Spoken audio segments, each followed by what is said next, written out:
Selamat pagi, bertemu kembali dalam sekolah minggu hari ini. Hari ini kita akan belajar tentang si pendurhaka pada hari Tuhan. Namun sebelumnya mari kita berdoa. Tuhan Yesus yang baik, terima kasih Kau terus menyertai kami hari demi hari. Tuhan, tolong kami, sertai kami. Sebentar kami mau merenungkan firman Tuhan, biar Tuhan juga yang pimpin, Tuhan juga yang sertai kami, anak-anak-Mu, anak-anak sekolah minggu, guru-guru sekolah minggu. Tuhan Yesus berkati. Dalam nama-Mu kami berdoa dan mengucap syukur. Amin. Amin. Kita akan buka 2 Tesalonika 2 ayat 1-12. Begini bunyinya. Kedurhakaan sebelum kedatangan Tuhan. Tentang kedatangan Tuhan kita Yesus Kristus dan terhimpunnya kita, dengan Dia kami minta kepadamu saudara-saudara, supaya kamu jangan lekas bingung dan gelisah, baik oleh ilham roh maupun oleh pemberitaan atau surat yang dikatakan dari kami, seolah-olah hari Tuhan telah tiba. Janganlah kamu memberi dirimu disesatkan orang dengan cara bagaimanapun juga. Sebab sebelum hari itu haruslah datang dahulu murtad, dan haruslah dinyatakan dahulu manusia durhaka yang harus binasa, yaitu lawan yang meninggikan diri di atas segala yang disebut atau yang disembah sebagai Allah. Bahkan ia duduk di bait Allah dan mau menyatakan diri sebagai Allah. Tidakkah kamu ingat bahwa hal itu telah kerap kali kukatakan kepadamu ketika aku masih bersama-sama dengan kamu? Dan sekarang kamu tahu apa yang menahan dia, sehingga ia baru akan menyatakan diri pada waktu yang telah ditentukan baginya. Karena secara rahasia, kedurhakaan telah mulai bekerja, tetapi sekarang masih ada yang menahan.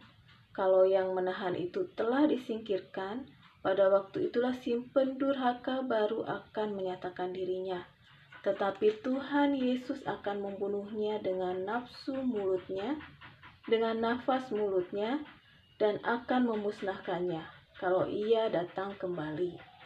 Kedatangan si pendurhaka itu adalah pekerjaan iblis dan akan disertai rupa-rupa perbuatan ajaib, tanda-tanda dan mujizat-mujizat palsu, dengan rupa-rupa tipu daya jahat terhadap orang-orang yang harus binasa, karena mereka tidak menerima dan mengasihi kebenaran yang dapat menyelamatkan mereka. Dan itulah sebabnya Allah mendatangkan kesesatan atas mereka yang menyebabkan mereka percaya akan dusta, supaya dihukum semua orang yang tidak percaya akan kebenaran dan yang suka kejahatan. Si pendusta. Siapa sih si pendusta itu? Kedua surat Paulus kepada jemaat Tesalonika merupakan jawaban terhadap pernyataan tentang kembalinya Kristus. Pada beberapa abad pertama, imam jemaat Kristen mula-mula dikuatkan oleh semangat dan pengharapan yang hidup akan kedatangan Tuhan Yesus yang sudah dekat. Disinilah muncul si pendurhaka yang disertai dengan mujizat-mujizat palsu dan perbuatan ajaib yang menyeret banyak pengikut untuk melawan Tuhan Yesus. Dalam pelajaran kali ini, kita akan pelajari sepak terjang si pendurhaka dan bagaimana sikap kita dalam menghadapinya. Untuk menggambarkan peristiwa hari Tuhan semakin dekat, Paulus menyebutkan manusia durhaka sebagai bagian yang harus diwaspadai. Ini menjadi figur utama untuk pemberontakan yang meninggikan diri atas segala yang disebut atau disembah sebagai Allah. Figur yang lebih serupa dari pemikiran Kristen yang mula-mula adalah antikristus. Dalam surat Yohanes, sebuah figur yang dikaitkan dengan titik puncak sejarah. Kata-kata Paulus bahwa kedatangan manusia yang durhaka itu adalah pekerjaan iblis. Jadi, si pendurhaka itu adalah sosok yang dibuat oleh iblis dengan tujuan untuk menghancurkan rencana Allah. Tujuannya untuk mengacaukan anak-anak Tuhan Tujuannya supaya semakin banyak anak-anak Tuhan tidak percaya. Tujuannya untuk memecah belah iman orang percaya dan juga menyebarkan kesesatan-kesesatan. Itulah tujuan si pendurhaka. Si pendurhaka itu adalah pertama, pribadi yang muncul dari sumber kesesatan dan kemurtatan manusia. Ini dalam 2 Tesalonika 2 ayat 3. Janganlah kamu memberi dirimu disesatkan orang dengan cara yang bagaimanapun juga. Sebab sebelum hari itu, haruslah datang dahulu murtad dan haruslah dinyatakan dahulu manusia durhaka yang harus binasa. Yang kedua adalah pribadi yang menguasai dan duduk di bait Allah. Ketiga, kekuatan berasal dari iblis karena ia adalah ciptaan iblis. Ya, si pendurhaka itu adalah ciptaan iblis. Keempat, kelima, pribadi diperlengkapi kemampuan melakukan perbuatan ajaib, tanda-tanda dan mujizat-mujizat palsu yang membuat pengikut Kristus tertipu ya. Kalau kita tidak benar-benar memegang firman Tuhan. Yang keempat adalah pribadi yang akan dimusnahkan Tuhan Yesus. Pribadi yang dimusnahkan oleh Tuhan Yesus. 2 Tesalonika 2 ayat 8. Itu dikatakan, pada waktu itulah si pendurhaka baru akan menyatakan dirinya, tetapi Tuhan Yesus akan membunuhnya dengan nafas mulutnya dan akan memusnahkannya kalau ia datang kembali. Kalau Tuhan Yesus datang kedua kali, Tuhan Yesus akan memusnahkan si pendusta. Sikap menghadapi si pendurhaka. Bagaimana sikap kita sebagai anak-anak Tuhan menyikapi tentang si pendurhaka? Bagaimana cara kita memilah apakah tanda-tanda mukjizat itu pekerjaan iblis atau memang mukjizat yang Tuhan lakukan? Bagaimana cara kita membedakan mereka? Jangan sampai kita tersesat, jangan sampai kita menjadi tidak percaya kepada Tuhan Yesus. Pertama, ujilah dengan firman Tuhan. Ini yang harus kita lakukan setiap ada sesuatu hal yang membuat kita ragu. Sesuatu hal itu kita harus uji dengan firman Tuhan. Beberapa minggu yang lalu saya melihat sebuah video, yaitu tentang seorang penyanyi. Lagunya bagus, suaranya bagus, merdu. Tapi ketika kita menelaah kembali isi tentang lagu itu jauh dari firman Tuhan. Pada saat kita menonton YouTube, pada saat kita membaca, kita harus mengujinya dengan firman Tuhan. Di YouTube itu dikatakan bahwa Alkitab telah menjadi penghalang manusia menerima pekerjaan baru Tuhan. Ini YouTube tentang gereja Tuhan yang Maha Kuasa. Di situ seorang wanita yang menyanyikan lagu dengan nadanya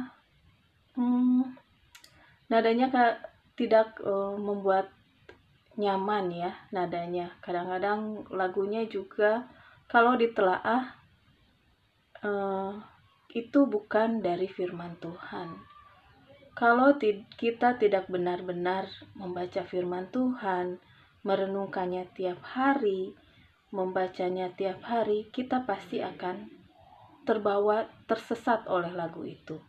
Jadi setiap orang yang tetap dalam firman adalah murid. Tetapi yang menyimpang dari firman bukanlah seorang murid. Salah satu ciri ajaran palsu adalah ajaran itu akan mengikat dan membelenggu orang dengan berbagai syarat agamawi. Tetapi firman kebenaran justru akan membebaskan dan memberikan semua orang yang mendengar dan percaya. Jadi, pertama yang harus kita lakukan adalah menguji dengan firman Tuhan. Kedua, kenallah dengan benar para pemimpinmu.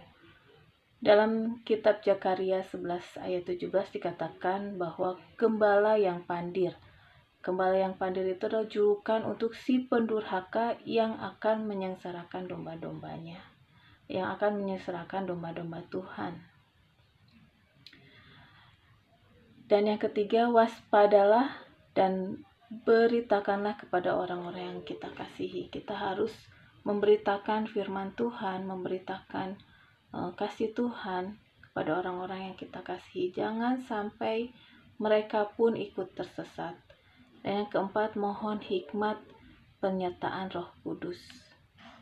Ini sangat penting dalam setiap tingkah laku kita, dalam setiap tindakan kita. Kita harus minta hikmat penyertaan Roh Kudus yang akan selalu mengingatkan kita, yang akan selalu menegur kita, yang akan selalu menguatkan kita. Jangan sampai kita lengah, karena penyesat-penyesat itu bahkan sampai saat ini ada di sekeliling kita. Kalau kita lengah, kita akan ragu akan firman Tuhan. Itu sebabnya ini yang harus kita lakukan. Yang pertama, ujilah dengan firman Tuhan, kenallah dengan benar para pemimpinmu. Itu sebabnya kita harus rajin ke gereja, kita harus rajin baca Alkitab, kita harus rajin berdoa, supaya iman kita kuat, supaya iman kita teguh. Keempat, mohon penyertaan hikmat Roh Kudus. Itu sangat penting, karena kita tidak bisa atau kita tidak kuat dengan sendirinya, tapi kita perlu penyertaan Roh Kudus. Dan terakhir, kita harus setia sampai akhir. Banyak orang yang awalnya menggebu-gebu, sangat semangat melayani, semangat ke gereja, ya, tapi pada akhirnya mereka menjual iman mereka dengan tidak percaya lagi pada Tuhan Yesus. Mungkin karena kekecewaan mereka, mungkin melihat di sekitar mereka yang membuat mereka tidak percaya lagi pada Tuhan Yesus. Bagaimana kita dapat setia sampai akhir? Ya, ini suatu pertanyaan buat kita semua dan buat saya pribadi. Bagaimana kita bisa setia sampai akhir? Jangan sampai kita menjadi orang yang tidak percaya. Kita akan buka dalam 2 Kolose 6-7. 2 Kolose 6, 2 Kolose 2 ayat 6-7, maaf. Kolose 2 ayat 6-7. Akan saya bacakan. Kamu telah menerima Kristus Yesus Tuhan kita. Karena itu, hendaklah hidupmu tetap di dalam Dia. Hendaklah kamu berakar di dalam Dia dan dibangun di atas Dia. Hendaklah kamu bertambah teguh dalam iman yang telah diajarkan kepadamu, dan hendaklah hatimu melimpah dengan syukur. Ya, ada 4 kunci dalam Kolose 2 ayat 6-7. Di sini ada 4 kunci untuk dapat setia sampai akhir. Ya, ini yang harus kita pegang. Yang pertama, tetap tinggal di dalam Dia. Kita harus tetap tinggal di dalam Tuhan Yesus. Yang kedua, berakar dan bertumbuh di dalam Dia. Bagaimana caranya kita berakar? Ya, kalau kita tidak rajin baca Alkitab, kalau kita tidak rajin berdoa, kalau kita tidak rajin beribadah, bagaimana kita bisa bertambah dan berakar dan bertumbuh? Itu sebabnya kita harus setia. Caranya tadi, baca Alkitab, merenungkannya setiap hari, berdoa, minta pimpinan Roh Kudus, dan kita berbakti bersama-sama. Yang ketiga, teguh dalam iman.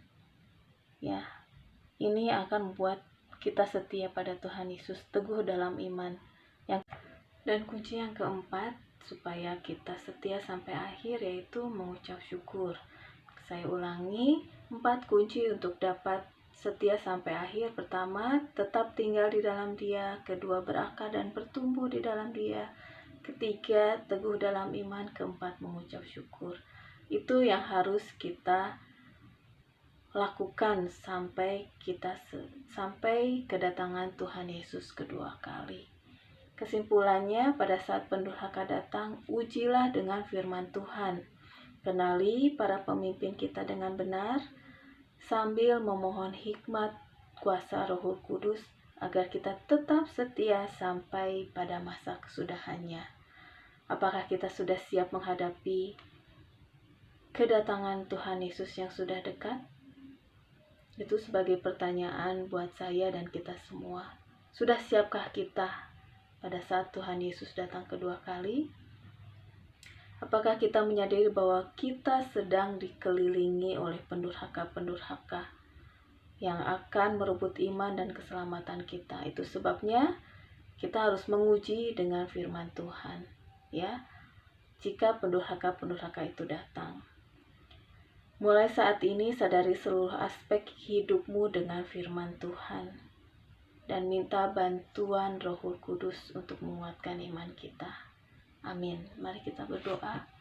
Tuhan Yesus yang penuh kasih, terima kasih untuk firman-Mu hari ini yang mengingatkan kami, menguatkan kami sampai kami setia untuk kedatangan Tuhan Yesus kedua kali. Tuhan, terima kasih, berkati anak sekolah minggu dari kelas kecil sampai kelas dewasa. Tuhan Yesus memberkati, meneguhkan iman mereka, menguatkan iman mereka. Begitu juga dengan guru-guru sekolah minggu. Tuhan Yesus terus berkati. Terima kasih Tuhan. Kami menyerahkan kehidupan kami ke dalam tangan Tuhan Yesus yang penuh kasih. Amin. Amin. Sampai bertemu lagi minggu depan. Tuhan Yesus memberkati.